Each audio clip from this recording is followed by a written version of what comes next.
Hey everybody, welcome to TechMart Gaming and Reviews, and in today's video, I'm going to be reviewing the PlayStation Portal. This is a long-term review after almost 2 years of use. I'll be breaking down how remote play works when streaming directly from the PS5 on a local Wi-Fi network connection and even using my phone's mobile hotspot when I'm on the go. I'll also be showing you some games that I've been playing on the cloud streaming service, and lastly, I'll cover the build quality and the accessories that I use every day to keep the Portal running strong. Now before I get into the video, be sure to smash that like button and comment below and let me know what games you guys are playing on the PlayStation Portal and how long have you had yours for. I had mine since day one and I've been loving it. And if you haven't already, subscribe to TechMart Gaming and Reviews so I can be recommended to more gamers and tech enthusiasts like yourself. In the meantime, let's get into the video. Starting with remote play, to use the PlayStation Portal this way, all you need is a PS5 console and a decent internet connection. If you can, I highly recommend that you get a Wi-Fi 6 gaming router and hardwire your PS5 with the Ethernet cable. This cuts down latency and makes things run a lot more smoother, especially when you're on a busy network. Once you got that set up, you can play PS5 games anywhere. One of my favorite casual games to play is Fall Guys. The Portal handles this perfectly. The controls feel responsive and the colors really pop out on this 8-inch screen. It's an LCD display, but honestly, you won't really know that, especially if you saw it in person. And this is the kind of game that anyone can pick up and play. If you're new to gaming, or if you just want to relax on the sofa, then this is the perfect example of how well remote play works. Another one I love is Grand Theft Auto San Andreas Definitive Edition. This one is pure nostalgia. Back in the PS2 days, I spent hours roaming Grove Street. Now being able to relive that with enhanced graphics on a handheld streaming directly from the PS5 is kind of unreal. It's like a perfect match between old memories and new tech. Now let's talk about Call of Duty Black Ops 6. This is the realest test that you can possibly see coming from the PlayStation Portal. There's a lot of latency, but this is why I recommend that you hardwire your PS5 because you can actually be a little bit more competitive when playing online. Now typically I play zombies, but if you want to play online with everybody else, you can do so. I like to play solo, like single player, and then I'll play team deathmatch as well. Sniping, shooting, aiming, it all feels responsive. For me, that was the moment that I realized that the PlayStation Portal wasn't just a gimmick. I've also been on Helldivers 2. This game shines on the PlayStation Portal because it's player versus everyone instead of players versus players. This actually got me into this a lot more, which made me step away from Call of Duty for a while, which is a good thing. You're working with your squad against enemies, and the cinematic explosions and teamwork all translates very well on this handheld. It kind of feels like a proper console experience. Even though that you're streaming, this is still a really great game for this device.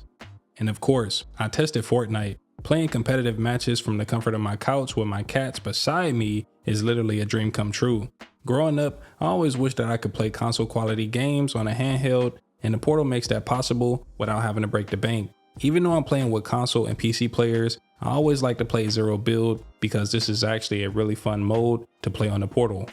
It's not just for indoors. I've taken this Portal outside. Even in my car on my lunch breaks, I use my iPhone's mobile hotspot, which gives me access to my PS5 from home so I can play fast-paced games like Call of Duty, racing games like the Crew Motorfest, and single-player story games, and they run smooth. Now this is dependent on your internet connection and speeds at home and on your mobile hotspot. And then there's Astrobot. The cool part is that you still get the haptic feedback and the adaptive triggers, just like the DualSense controller. Now that's something that no other handheld offers, and it really makes the PlayStation Portal feels like an extension of the PS5.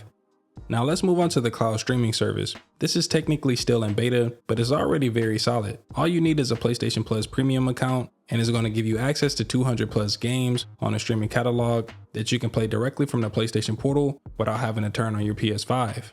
I went on vacation to Virginia Beach. I used the hotel's Wi-Fi and loaded up Battlefield 2042, and I didn't even expect it to work, but it did. The pace, the realism, the action, it ran smooth enough for me to enjoy it, and that blew me away. I dove back into Grand Theft Auto 3, which brought me back to the PSP and the PS2 days. There's something special about revisiting these old classics on the PlayStation Portal, which is pretty cold. For story-driven titles like Guardians of the Galaxy, the Portal feels perfect. The cutscenes, the choices, the cinematic feel is next level. It's like you're watching a Marvel movie, but you got control, and it plays beautifully. One game that really surprised me on the cloud streaming side was Toy Story 3. Now, it's not one of the latest AAA games or RPG, but man, this nostalgia hits different. Growing up with Toy Story and then being able to jump into the game on his handheld brought back a lot of childhood memories. What makes it fun is that there's a mix of missions and open world Toy Story box modes where you can just run around as Woody or Buzz and create your own little adventures. And simple, but it's on the PlayStation Portal and it feels fresh, almost like a portable Pixar movie. Sometimes those laid back games are exactly what you need in between those titles like Call of Duty or Battlefield. Another gem is LocoRoco Midnight Carnival. If you never played a LocoRoco game, then this is one of those quirky, colorful platformers that puts you in a good mood the moment you start playing it. The art style is bright, the music is super catchy, and the gameplay is all about tilting and bouncing these creatures all through different levels. Midnight Carnival adds fast-paced stages, trickier obstacles. It's not just cute, it really tests your reflexes. Playing this on the PlayStation Portal reminds me that not every game has to be big and serious. Sometimes the best experiences are the ones that make you smile while giving you a challenge.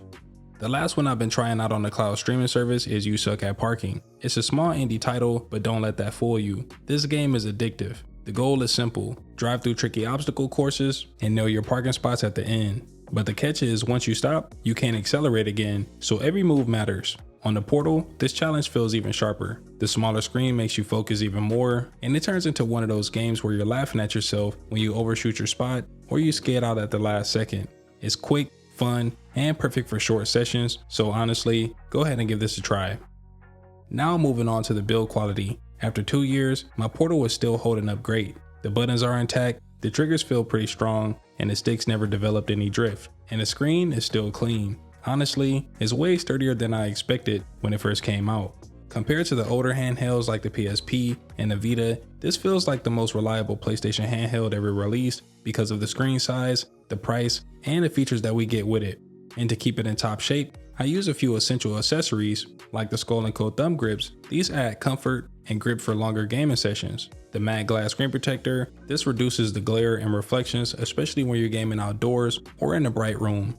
Next is the AirFly Pro 2, probably one of my favorite accessories. This helps the Portal connect up to any Bluetooth headphones with its dongle, which is a lifesaver.